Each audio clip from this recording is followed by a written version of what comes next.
Hi friends, ಎಲ್ಲರಿಗೂ ನಮಸ್ಕಾರ. ಬನ್ನಿ ಫ್ರೆಂಡ್ಸ್, ಗೌರಿಶಂಕರ ಸೀರಿಯಲ್ನ ಇವತ್ತಿನ ಸಂಚಿಕೆಯಲ್ಲಿ ಏನಾಗ್ತಿದೆ ಅಂತ ನೋಡ್ಕೊಬರೋಣ.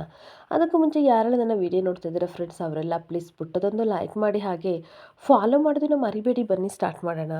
ಮೊದಲಿಗೆ ಫ್ರೆಂಡ್ಸ್, ಇಲ್ಲಿ ಗಂಗಾ ಚೇರ್ಗಳೆಲ್ಲ ಸಿಕ್ಕಾಬಿಟ್ಟೆ ಡ್ರಿಂಕ್ಸ್ ಮಾಡಿಕೊಂಡು ಈ ಕಡೆ ಅನಾಥಾಶ್ರಮನ ಹಾಳು ಮಾಡೋಕ್ಕೆ ಅಂತ ಪ್ಲಾನ್ ಮಾಡ್ತಾ ಇರಬೇಕಾದ್ರೆ ಅಷ್ಟೊತ್ತಿಗೆ ಅಣ್ಣನ ಟೀಮ್ ಎಲ್ಲ ಬಂದೇ ಬಿಡ್ತಾರೆ. ಅಣ್ಣನ ಟೀಮ್ನ ನೋಡಿ ಇವರೆಲ್ಲ ಓಡೋಗ್ತಿರ್ಬೇಕಾದ್ರೆ ಅವ್ರನ್ನೆಲ್ಲ ಹಿಡ್ಕೊಬಂದು ಅಣ್ಣನ ಮುಂದೆ ನಿಲ್ಲಿಸಿದಾಗ ಅಣ್ಣ ಸಿಕ್ಕಾಬಿಟ್ಟೆ ಬೈತಾ ಇರ್ತಾನೆ. ಹೆಣ್ಮಕ್ಳು ಫೋಟೋನ ಕೆಟ್ಟದಾಗಿ ನೀವು ಅಸಹ್ಯವಾಗಿ ಎಡಿಟ್ ಮಾಡಿಬಿಟ್ಟು ಸೋಷಿಯಲ್ ಮೀಡಿಯಾದಲ್ಲೆಲ್ಲ ಹಾಕ್ತೀರ ನನ್ನ ಮಕ್ಕಳ ನೀವು.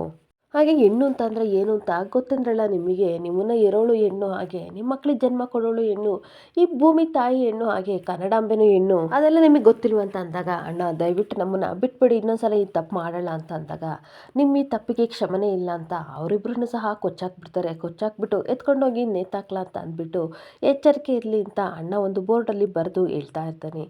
ಅಷ್ಟೊತ್ತಿಗೆ ಇನ್ನೊಂದು ಕಡೆ ಜೋಗಿಯವ್ರೆ ಅಂತ ಈ ಕಡೆ ಗೌರಿ ಹುಡ್ಕೊಂಡು ಬರ್ತಾ ಇರ್ತಾಳೆ. ಹಾಗೆ ಬರಬೇಕಾದ್ರೆ ವಿಜಯ್ ಹೇಳಿದ ಮಾತನ್ನ ನೆನ್ಪು ಮಾಡ್ಕೊತಿರ್ತಾಳೆ. ಅಕ್ಕ ಹೇಳ್ತಾ ಇದ್ರಲ್ಲ, ಯಾವಾಗಲೂ ಮಿಡ್ ನೈಟಲ್ಲಿ ಜೋಗಿಯವ್ರು ಎದ್ದು ಹೋಗ್ತಾ ಇದ್ರು ಅಂತ. ಅಂದರೆ ಅಣ್ಣನು ಮಿಡ್ ನೈಟಲ್ಲಿ ಅಲ್ವಾ ಕೊಲೆ ಮಾಡೋಕ್ಕೆ ಹೋಗೋದು, ಅಣ್ಣನು ಜೋಗಿಯವರು ಒಂದೇನ ಅಂತ ಒಂದು ಕ್ಷಣ ಯೋಚನೆ ಮಾಡಿ ಶಾಕಾಗಿ ಹಾಗೆ ನಿಂತ್ಕೊಬಿಡ್ತಾಳೆ. ಆಮೇಲೆ ಚೇ ಇಲ್ಲ, ನಾನು ಈ ರೀತಿ ಎಲ್ಲ ತಪ್ಪಾಗಿ ಯೋಚನೆ ಮಾಡಬಾರ್ದು, ಭಗವಂತ ನಾನು ಅಂದ್ಕೊಂಡಿರೋದೆಲ್ಲ ಸುಳ್ಳಾಗಂಗೆ ಮಾಡು ಅಂತ ದೇವ್ರ ಹತ್ರ ಪ್ರಾರ್ಥನೆ ಮಾಡಿಕೊಂಡು ಯಾಕೋ ಅವ್ನ ಗಾಡಿನ ನೋಡ್ತಾ ಇರ್ತಾಳೆ. ಹಿಂತಿರುಗಿ ನೋಡೋ ಅಷ್ಟೊತ್ತಿಗೆ ಶಂಕರ ಅಲ್ಲಿ ಎಲ್ಲರನ್ನೂ ಕೊಲೆ ಮಾಡಿ ಬಂದ್ಬಿಟ್ಟು ಏನೂ ಗೊತ್ತಿಲ್ಲದ ರೀತಿ ಸೈಡಲ್ಲಿ ಬಂದು ನಿಂತಿರ್ತಾನೆ.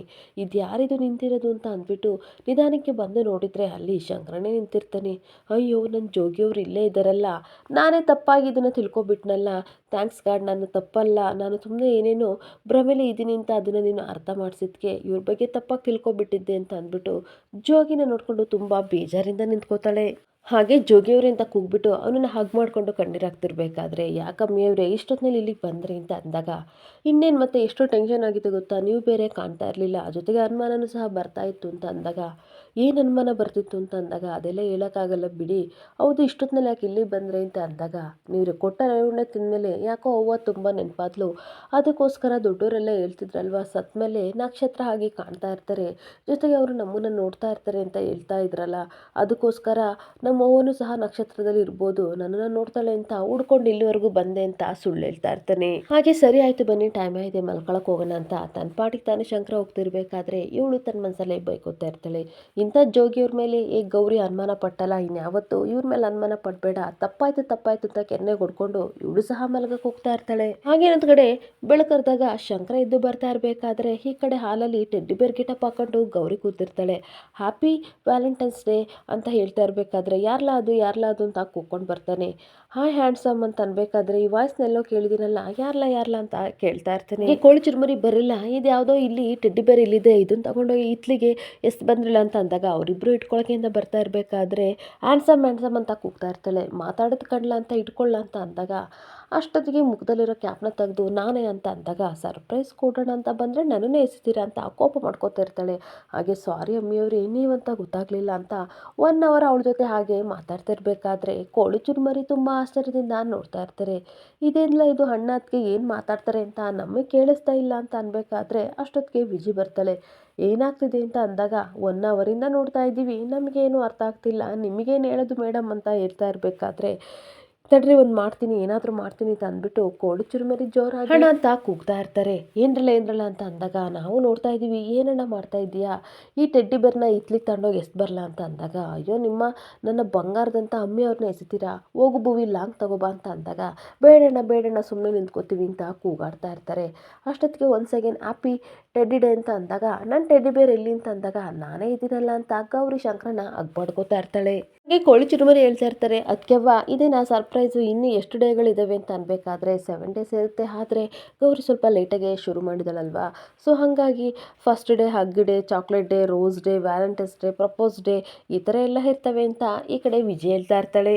ಹಾಗೆ ಇನ್ನೊಂದು ಕಡೆ ವಿಜಯ್ ಹೇಳ್ತಾ ಇರ್ತಾಳೆ, ಎಂಥ ಸರ್ಪ್ರೈಸ್ ಕೊಟ್ಟರು ನಿಮ್ಮ ಹೆಂಡ್ತಿ ನೋಡಿದ್ರಾ, ಯಾರು ಸಹ ಹಿಸ್ಟ್ರಲ್ಲಿ ಸಹ ಈ ಥರ ಹೆಣ್ಮಕ್ಳು ಅವ್ರ ಹುಡುಗನಿಗೆ ಪ್ರಪೋಸ್ ಮಾಡಿರಲಿಲ್ಲ ಅಂತ ಅನ್ಸುತ್ತೆ, ಆ ರೀತಿ ನಮ್ಗೆ ಅವ್ರಿಗೆ ಪ್ರಪೋಸ್ ಮಾಡಿದ್ದಾಳೆ ನೋಡಿ ಶಂಕರ್ ಅವ್ರೆ ಅಂತ ಅಂದಾಗ, ಹೌದು ಮೇಡಮ್ ಅವರೇ, ತುಂಬ ಅಂದರೆ ತುಂಬ ಇಷ್ಟ ಆಯ್ತಿದೆ, ಹೆಂಡ್ತಿ ಸರ್ಪ್ರೈಸ್ ಮೇಲೆ ಸರ್ಪ್ರೈಸ್ ಕೊಟ್ಟರೆ ಯಾಕೆ ಗಂಡನಿಗೆ ತಾನೇ ಇಷ್ಟ ಆಗಲ್ಲ ಹೇಳಿ ನೋಡೋಣ ಅಂತ ಅಂದಾಗ, ಹೌದು ಲೈಫಲ್ಲಿ ಯಾರು ಕೊಟ್ಟಿಲ್ಲ ಅಂತ ಸರ್ಪ್ರೈಸ್ನ ನನ್ನ ಹೆಂಡ್ತಿ ಕೊಟ್ಟಿದ್ದಾಳೆ, ನಮ್ಮವ್ವ ನಮ್ಮ ಅತ್ತಿಗೆ ಹಾಗೆ ಪಂಕನೆಲ್ಲ ಕಟ್ಕೊಂಡ್ಮೇಲೆ ನನಗೆ ಜೀವನನೇ ಇಲ್ಲ ಅಂತ ಅಂದ್ಕೊಂಡಿದ್ದೆ, ಆದರೆ ನನ್ನ ಹೆಂಡ್ತಿ ತುಂಬ ಖುಷಿ ಇಡಬೇಕಂತ ತುಂಬ ಪ್ರಯತ್ನ ಪ್ರಯತ್ನ ಮಾಡ್ತಿದ್ದಾಳೆ ಅಂದಮೇಲೆ ನನ್ನ ಮಗಳನ್ನು ನಾನು ಹೆಂಡ್ತಿನೂ ಯಾವತ್ತೂ ಕಳ್ಕೊಳ್ಳಲ್ಲ ಅಂತ ಪುನಃ ಹಾಗೆ ಮಾಡ್ಕೋತಾ ಇರ್ತಾನೆ. ಹಾಗೆ ಒಂದು ಕಡೆ ಹರಿ ಎದ್ದು ಬಂದ ತಕ್ಷಣ ಸರೋಜಮ್ಮ ಗುಡ್ ಮಾರ್ನಿಂಗ್ ಸರ್ ಅಂತ ವಿಶ್ ಮಾಡಿ ಟೀನ ಕೊಡ್ತಾ ಇರ್ತಾಳೆ. ಅವಾಗ ಸರ್ ನಾನೇ ತಿಂಡಿ ಮಾಡ್ತೀನಿ, ನಿಮಗೇನು ಇಷ್ಟ ಹೇಳಿ ಅಂತ ಅಂದಾಗ ನನಗೇನು ಬೇಕಾದರೂ ಇಷ್ಟ, ನನ್ನ ಮಗಳು ಪ್ರೀತಿ ಮುಂದೆ ನೀವೇನು ಮಾಡಿಕೊಟ್ರು ನಾನು ತಿಂತೀನಿ ಅಂತ ಅಂದಾಗ ಹಾಗಲ್ಲ ಸರ್ ನಿಮ್ಗೆ ಇಷ್ಟವಾದನ್ನು ಮಾಡ್ತೀನಿ ಅಂತ ಹೇಳ್ತಾ ಇರ್ತಾಳೆ. ಇಲ್ಲ ಇಲ್ಲ ನೀವೇನು ಮಾಡಿಕೊಟ್ರು ನಾನು ತಿಂತೀನಿ ಹೋಗಿ ಅಂತ ಅಂದಾಗ ಅಷ್ಟೊತ್ತಿಗೆ ತುಂಬ ಖುಷಿಯಿಂದ ಟೀ ಕುಡಿತಿರ್ಬೇಕಾದ್ರೆ ಮಾಲಿನಿ ತುಂಬ ಕೋಪ ಮಾಡಿಕೊಂಡು ಪೇಪರ್ನ ತೊಗೊಬಂದ್ಬಿಟ್ಟು ಹರಿ ಅಂತ ಬರ್ತಾಳೆ. ಗುಡ್ ಮಾರ್ನಿಂಗ್ ಮಾಲಿನಿ ಏನಾಯಿತು ಅಂತ ಅಂದಾಗ ಪೇಪರ್ ನೋಡಿದ್ಯಾ ಅಂತ ಪೇಪರ್ನ ತೆಗೆದು ಎಸಿತಾ ಇರ್ತಾಳೆ.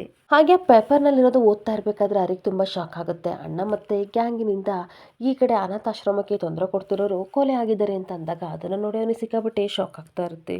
ಹಾಗೆ ಒಂದು ಕಡೆ ಶಂಕರನಿಗೂ ಸಹ ಕೋಡಿ ಚುರುಮುರಿ ಓಡೋಡಿ ಬಂದು ವಿಷಯನ ಹೇಳ್ತಾ ಇರ್ತಾರೆ. ಅಣ್ಣ ಇಬ್ಬರನ್ನ ಕೊಲೆ ಮಾಡಿದಾನಂತೆ ಅಣ್ಣ ಅನ್ನೋನು ಅಂತ ಅಂದಾಗ ಬೇಕು ಬೇಕು ಅಂತ ಶಂಕರ ಶಾಕ್ ಆಗೋ ರೀತಿ ನಿಂತ್ಕೊಬಿಡ್ತಾನೆ. ಅಲ್ಲ ಜೀವ ತೆಗೆಯೋ ಅಧಿಕಾರನ ಇವ್ರಿಗೆ ಯಾರು ಕೊಟ್ಟಿದ್ದು, ಅವ್ರ ಮನುಷ್ಯರ ಏನು, ಯಾಕೆ ಹೆಂಗೆ ಮಾಡ್ತಿದ್ದಾರೆ ಅಂತ ಆಶ್ಚರ್ಯದಿಂದ ಕೇಳ್ತಾ ಇರ್ತಾನೆ. ಹಾಗೆ ಮಾಲಿನಿ ಇನ್ನೊಂದು ಕಡೆ ಈ ಕಡೆ ಹರಿನ ಬೈತಾ ಇರ್ತಾಳೆ. ಅಲ್ಲ ಈ ಸಿಟಿಯ SP ನೀವು ಇದರಲ್ಲೇ ಗೊತ್ತಾಗುತ್ತೆ ನೀವು ಎಷ್ಟು ಚೆನ್ನಾಗಿ ಮೇಂಟೈನ್ ಮಾಡ್ತಿದ್ದೀರಾ ಸಿಟಿ ಅಂತ ಬೈತಾ ಇರಬೇಕಾದ್ರೆ ಸಾರಿ ಮಾಲಿನಿ ನನ್ನ ಮಗಳ ಜೊತೆ ಇರಬೇಕಾದ್ರೆ ಇದೆಲ್ಲ ಬೇಡ ಅಂತ ಫೋನ್ ಸ್ವಿಚ್ ಆಫ್ ಮಾಡ್ಕೊಂಡಿದ್ದೆ ಅಂತ ಅಂದಾಗ ಏನೇ ಆಗಲಿ ನಿಮ್ಮ ಪರ್ಸ್ನಲ್ ಲೈಫಿಗೆ ನಿಮಗೆ ಕೊಡೋಕ್ಕೆ ಟೈಮ್ ಇರುತ್ತೆ ಅಂತ ಅಂದಮೇಲೆ ಇದನ್ನು ಸಹ ಗೌರ್ಮೆಂಟ್ ಸರ್ವೆಂಟ್ ನೀವು 24/7 ನೀವು ಇದಕ್ಕೋಸ್ಕರ ಶ್ರಮ ಪಡಲೇಬೇಕು ಅಂತ ಬೈತಾ ಇರ್ತಾರೆ. ಹಾಗೆ ಇದರಲ್ಲೇ ಗೊತ್ತಾಗುತ್ತೆ ನೀವು ಎಷ್ಟು ರೆಸ್ಪಾನ್ಸಿಬಿಲಿಟಿ ಅಂತ SP ಆಗಿ ನೀವು ಈ ಸಿಟಿನೆಲ್ಲ ಸುಸ್ವವಿತವಾಗಿ ಕಾಪಾಡಲೇಬೇಕು ಅಂತ ಬೈತಾ ಇರ್ತಾಳೆ. ಹಾಗೆ ನಿನಗೆ ಜವಾಬ್ದಾರಿ ಇಲ್ವಾ, ನಾನು ನಿನಗೆಲ್ಲರೂ ನೆನಪಿಸ್ಬೇಕಾ, ಬರೀ ಫ್ಯಾಮಿಲಿಯಿಂದ ಕೂತಿರ್ತೀನಿ ಅಂತ ಬೈದು ಹೋಗ್ತಾ ಇರಬೇಕಾದ್ರೆ ಇವಳೊಬ್ಳು ಕಾಯ್ತಾ ಇದ್ಲು ನಂದೊಂದು ಸೊಪ್ಪು ಸಿಗಲಿ ಅಂತ ಈಗ ಸಿಗ್ತಲ್ಲ ಅದಕ್ಕೆ ಬಾಯಿ ಬಂದಂಗೆ ಬೈದು ಆರ್ಡರ್ ಮಾಡಿ ಹೋಗ್ತಾ ಇದ್ದಾಳೆ. ಇವನು ಯಾರು ಅಣ್ಣ ಅಣ್ಣ ಅಣ್ಣ ಇವನಿಂದ ಎಷ್ಟು ದೊಡ್ಡ ಪ್ರಾಬ್ಲಮ್ ಆಗ್ತಾ ಇದೆ, ಟೈಮ್ ನೋಡಿ ಇವನಿಗೆ ಬಲೆ ಬೀಸಬೇಕು ಅಂತ ಬೈಕೋತಾ ಇರ್ತಾನೆ. ಹಾಗೆ ಒಂದು ಕಡೆ ಮನೇಲಿ ಗೌರಿ ಸಿಕ್ಕಾಪಟ್ಟೆ ಬೈತಾ ಇರ್ತಾಳೆ. ಅವನೇನು ಮನುಷ್ಯನ ಏನು ಈ ರೀತಿ ಕೊಲೆ ಮಾಡ್ತಿದ್ದಾನಲ್ಲ ಅಂತ ಅಂದಾಗ ವಿಜಯ್ ಹೇಳ್ತಾ ಇರ್ತಾಳೆ, ಬಿಡುಗೌರಿ ಏನಕ್ಕೆ ತಲೆ ಕೆಡ್ಸ್ಕೋತೀಯ, ಸತ್ತವ್ರೇನು ರಾಷ್ಟ್ರ ಪ್ರಶಸ್ತಿ ವಿಜೇತರ ಅಥವಾ ರಾಜ್ಯ ಪ್ರಶಸ್ತಿ ವಿಜೇತರ ಹೆಣ್ಮಕ್ಳ ಬಗ್ಗೆ ಅಸಹ್ಯವಾಗಿ ನಡ್ಕೋತಿದ್ದರು, ಕೊನೆ ಪಕ್ಷ ಅವ್ರ ಮನುಷ್ಯರು ಅಲ್ಲ, ಇಂಥವ್ರಿಗೆ ಹಿಂಗೆ ಆಗಬೇಕು ಅಂತ ಬೈತಾ ಇರ್ತಾಳೆ. ಆಗ ಶಂಕರ ಹೇಳ್ತಾ ಇರ್ತಾನೆ, ಕಾನೂನು ವಿರುದ್ಧವಾಗಿ ಹೋಗ್ಬಾರ್ದು ಅಲ್ವಾ ಮೇಡಮ್ ಅವರೇ, ಈ ರೀತಿ ಸಿಕ್ತವ್ರನ್ನೆಲ್ಲ ಕೊಲೆ ಮಾಡಿದರೆ ಕೇಸು ಪೊಲೀಸು ಕಾನೂನು ಏನಕ್ಕೆ ಬೇಕು ಅಂತ ಅಂದಾಗ ಅಯ್ಯೋ ಅಣ್ಣ ನೀನು ಈ ರೀತಿ ಹೇಳ್ತಿದ್ದೀಯ, ಆದರೆ ಜನ ಅವನನ್ನೇ ಕೊಂಡಾಡ್ತಿದ್ದಾರೆ, ಎಂಥ ಒಳ್ಳೆ ಕೆಲಸ ಮಾಡ್ದ ಅಂತ ಹೇಳ್ತಿದ್ದಾರೆ ಅಂತ ಕೋಳಿ ಚುರುಮುರಿ ಹೇಳ್ತಾ ಇರ್ತಾರೆ.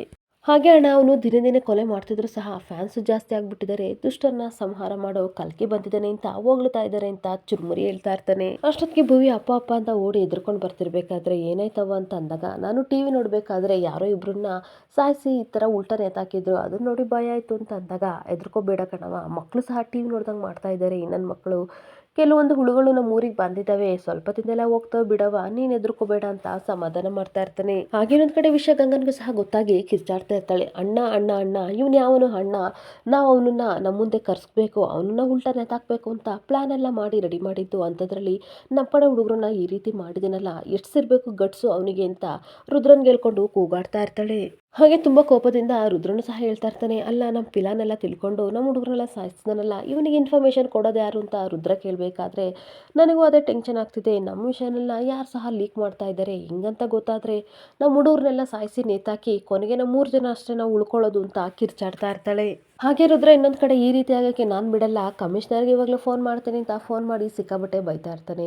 ಅಲ್ಲ ಕಮಿಷನರ್ ಏನ್ರಿ ಮಾಡ್ತಾ ಇದ್ದೀರಾ, ಕತ್ತೆ ಕಾಯ್ತಾ ಇದ್ದೀರಾ, ಮಾಡೋಕ್ಕಾಗಲ್ಲ ಅಂತಂದ್ರೆ ಹೇಳ್ರಿ, ನಮ್ಮ ಹುಡುಗರನ್ನ ಕಳಿಸಿ ಈ ಕೆಲಸ ಮಾಡಿಸ್ತೀನಿ, ಯಾವನ ಹಣ್ಣ ಅನ್ನೋನು ದಿನೇ ದಿನೇ ಅಮಾಯಕರನ್ನ ಸಾಯಿಸ್ತಾ ಇದ್ದಾನೆ, ಈಗಂತ ಇದ್ದರೆ ನಾಳೆ ಮುಂಚೆ ನಿಮ್ಮ ಬುಡಕ್ಕೂ ಬರುತ್ತೆ, ಆಗ ನಿಮ್ಮ ಹೆಂಡತಿ ಮಕ್ಕಳೆಲ್ಲ ಬಲಬನೆ ಬಾಯಿ ಬಿಡ್ಕೋಬೇಕಾಗುತ್ತೆ, ಏನು ಮಾಡ್ತೀರಾ ನೋಡಿ, ಕೆಲಸ ಮಾಡಿ, ಇಲ್ಲ ಅಂತ ಅಂದರೆ ನಮ್ಮ ಹುಡುಗರನ್ನ ಕಳಿಸ್ತೀನಿ ಅಂತ ಅಂದಾಗ ಆ ಕಮಿಷನರ್ ಇಲ್ಲ ಮಾಡ್ತೀವಿ ಅಂತ ಅಂದಾಗ ಸರಿ ಬಡಗ್ರಿ ಫೋನ್ ಅಂತ ಬೈತಾ ಇರ್ತಾನೆ. ಹಾಗೆ ನೋಡಿ ಮೇಡಮ್ರೆ ಖಡಕ್ ವಾರ್ನಿಂಗ್ ಕೊಟ್ಟಿದ್ದೀನಿ, ನೀವು ತಲೆ ಕೆಡಿಸ್ಕೋಬೇಡಿ ಅಂತ ಅಂದಾಗ ಹಾಗೆ ಸುಮ್ಮನೆ ಇರೋಕ್ಕಾಗಲ್ಲ, ಕಮಿಷನರ್ ಹುಡುಕಿದ್ರೆ ಹುಡುಕ್ಲಿ ಬಿಟ್ಟರೆ ಬಿಡಲಿ, ಆದರೆ ಸತ್ತೋಗ್ತಿರೋದು ನಾವು ಡೀಲ್ ಮಾಡಿ ಕೊಟ್ಟಿರೋ ಹುಡುಗರು ಅಂದಮೇಲೆ ನಾವು ಇದು ಲೇಟ್ ಮಾಡಬಾರ್ದು, ಆಶ್ರಮದಲ್ಲೇ ಇವತ್ತೇ ಈಗಲೇ ರೈಡ್ ಆಗಬೇಕು, ಏನಾದರೂ ಮಾಡಲೇಬೇಕು ಅಂತ ಈ ಕಡೆ ರುದ್ರನಿಗೆ ವಾರ್ನಿಂಗ್ ಮಾಡಿ ಗಂಗಾ ಹೋಗ್ತಾ ಇರ್ತಾಳೆ. ಹಾಗೆ ಇನ್ನೊಂದು ಕಡೆ ಹರಿ CCTVಲಿ ಇರೋ ಪ್ರತಿಯೊಂದು ಡೀಟೇಲ್ಸ್ ಸಹ ಫೋಟೋಜಸ್ನ ತಂದು ಈ ಕಡೆ DC ಮಾಲಿನಿಗೆ ತೋರಿಸ್ತಾ ಇರ್ತಾಳೆ. ಆಗ ಹೇಳ್ತಾ ಇರ್ತಾನೆ, ಗಾಡಿ ಪ್ಲೇಟ್ ನಂಬರ್ ಎಲ್ಲ ರಾಂಗ್ ಇದೆ ಮೇಡಮ್, ಸೊ ಹಾಗಾಗಿ ನಮಗೆ ಕಂಡಿಡಿಯೋಕ್ಕಾಗ್ತಿಲ್ಲ, ಪ್ರತಿಯೊಂದು ದಾರಿಲಿರೋ CC ಕ್ಯಾಮ್ರಾ ಎಲ್ಲ ಚೆಕ್ ಮಾಡ್ತಿದ್ದೀವಿ, ಮುಖ ಅಷ್ಟು ಕ್ಲಿಯರಾಗಿ ಕಾಣ್ತಾ ಇಲ್ಲ, ಮತ್ತು ಜನಗಳು ಸಹ ಬಾಯಿ ಬಿಡ್ತಾ ಇಲ್ಲ, ಒಳ್ಳೆ ಕೆಲಸ ಮಾಡ್ತಾ ಇರೋನ ಕಿಟ್ಕೊಡ್ಬೇಕು ಅಂತ ಎಲ್ಲ ಹಾಗೆ ಇದ್ದಾರೆ ಅಂತ ಅಂದಾಗ ಹಂಗಂತ ಕೈ ಕಟ್ಕೊಂಡು ಕೂತಿದ್ದೀರಾ ಅಂತ ಅಂದಾಗ ನಾನು ತುಂಬ ಪ್ರಯತ್ನ ಮಾಡ್ತಿದ್ದೀನಿ, ಆದರೆ ಏನು ಮಾಡಲಿ ಎಲ್ಲ ಫೈಲ್ಯೂರ್ ಆಗ್ತಿದೆ ಅಂತ ಹರಿ ಹೇಳ್ತಾ ಇರ್ತಾನೆ. ಗೌರಿ ಏನೋ ಪ್ಲ್ಯಾನ್ ಮಾಡಿದ್ಲಲ್ಲ ಏನಾಯಿತು ಅಂತ ಅಂದಾಗ ಅದು ವರ್ಕೌಟ್ ಆಗಲಿಲ್ಲ. ಗೌರಿ ನೋಡಿದ್ರೆ ಬ್ಲಡ್ಡಲ್ಲಿ ಬರೆದಿದ್ಲು, ಹಾಗೆ ಇನ್ನೊಂದು ಲೆಟರು ಸಹ ಬ್ಲಡ್ಡಲ್ಲಿ ಬರೆದಿರೋದು ಸಿಕ್ಕಿತ್ತು. ಆದರೆ ಅವನು ತುಂಬ ಟ್ಯಾಲೆಂಟ್ ಇದ್ದಾನೆ, ಇದರಲ್ಲಿ ಜೆನ್ಯೂನ್ ಲೆಟರ್ ಯಾವುದು ಅಂತ ನೋಡಿ ಅವ್ರ ಪ್ರಾಬ್ಲಮ್ನ ಸಾಲ್ವ್ ಮಾಡಿದ್ದಾನೆ ಅಂತ ಹರಿ ಹೇಳ್ತಾ ಇರ್ತಾನೆ. ಹಾಗೆ ನೋಡಿ ಮೇಡಮ್, ಅವ್ನು ತುಂಬ ಇಂಟೆಲಿಜೆಂಟ್ ಇದ್ದಾನೆ, ನಮಗಿನ್ನ 10 ಹೆಜ್ಜೆ ಮುಂದೆ ಇದ್ದಾನೆ. ಅವನು ಯಾವುದೇ ರೀತಿ ನೆಟ್ವರ್ಕ್ನ ಯೂಸ್ ಮಾಡದೆ ಪತ್ರದಲ್ಲಿ ಬರೆಸ್ಕೊಂಡು ಸಾಲ್ವ್ ಮಾಡ್ತಿದ್ದಾನೆ ಅಂತ ಅಂದಾಗ, ಒಬ್ಬ ಕ್ರಿಮಿನಲ್ನ ಈ ರೀತಿ ಹೀರೋ ಥರ ನೀವು ಹೊಗಳ್ತಾ ಇದ್ದೀರಲ್ಲ, ನಾಚಿಕೆ ಆಗಲ್ವಾ ಅಂತ ಈ ಕಡೆ ಮಾಲಿನಿ ಬೈತಾ ಇರ್ತಾಳೆ. ಹಾಗೆ ಇನ್ನೊಂದು ಕಡೆ ಶಂಕರ ಮನೇಲಿರೋ ಟಿವಿ ಕಲೆಕ್ಷನ್ ಎಲ್ಲ ತೆಗಿತಾ ಇರಬೇಕಾದ್ರೆ ವಿಜಯ್ ಬಂದು ಕೇಳ್ತಾ ಇರ್ತಾಳೆ, ಅಲ್ಲ ಏನಕ್ಕೆ ಟಿವಿ ಪ್ರಾಬ್ಲಮ್ ಇದೆಯಾ, ರಿಪೇರಿ ಬಂದಿದೆ ಶಂಕರ್ ಅವರೇ ಅಂತ ಅಂದಾಗ, ಖಂಡಿತ ಇಲ್ಲ, ನಾನೇ ಬೇಕು ಅಂತ ತೆಗಿತಿದ್ದೀನಿ ಅಂತ ಹೇಳ್ತಾ ಇರ್ತಾನೆ. ಯಾಕೆ ಅಂತ ಕೇಳ್ತಾ ಇರಬೇಕಾದ್ರೆ, ಈ ಸಿಟಿಲಿ ತುಂಬ ದೌರ್ಜನ್ಯಗಳು ನಡೀತಿದ್ದಾವೆ, ಕೊಲೆಗಿಲೆ ಎಲ್ಲ ನಡೀತಿದ್ದಾವೆ, ಅದನ್ನೆಲ್ಲ ಟಿವಿ ಚಾನಲ್ ಅವರು ಹಾಕ್ಬಿಡ್ತಾರೆ, ಜೊತೆಗೆ ಟಿವಿನ ಏನಾದ್ರು ಸಿಕ್ಕಿದ್ದ ಚಾನ್ಸ್ ಅಂತ ಇನ್ನೂ ಏನೇನೋ ಸೇರಿಸಿ ಬೇರೆ ಹೇಳ್ತಾರೆ. ಇದನ್ನೆಲ್ಲ ಮಕ್ಕಳು ನೋಡಿ ಮನೇಲಿ ತುಂಬ ಹೆದರ್ಕೋತಿದ್ದಾವೆ. ಸೊ ಇದನ್ನೆಲ್ಲ ಮಕ್ಕಳು ನೋಡಬಾರ್ದು, ಮಕ್ಕಳಿಗೇನಿದ್ರು ಪ್ರೀತಿ ಮಾತ್ರ ಗೊತ್ತಿರಬೇಕು, ಅದಕ್ಕೆ ಇದೆಲ್ಲ ಇರಬಾರ್ದು ಅಂತ ನಾನೇ ತೆಗಿತಾ ಇದ್ದೀನಿ. ಬೇಕಂತಂದರೆ ರಾಮಾಯಣ ಮಹಾಭಾರತ ಬುಕ್ ತಂದಿಟ್ಟಿದ್ದೀನಿ, ಅದನ್ನು ಓದಲಿ. ಹಾಗೆ ಅದಕ್ಕೂ ಹೆಚ್ಚಾಗಿ ನಾವೆಲ್ಲ ಮನೇಲಿರ್ತೀವಲ್ಲ, ಪುರಾಣಗಳ ಕಥೆಗಳಲ್ಲೂ ಸಹ ನಾವು ಹೇಳೋಣ, ಸುಮ್ಮನೆ ಮಕ್ಕಳಿಗೆ ತೊಂದರೆ ಆಗಬಾರ್ದು, ನಮ್ಮ ಮಕ್ಕಳಿಗೆ ನಾವೇ ತೊಂದರೆ ಕೊಡಬಾರ್ದಲ್ವಾ, ಅದಕ್ಕೋಸ್ಕರ ಈ ರೀತಿ ಮಾಡ್ತಿದ್ದೀನಿ ಅಂತ ಶಂಕರ ಹೇಳ್ತಾ ಇರ್ತಾನೆ.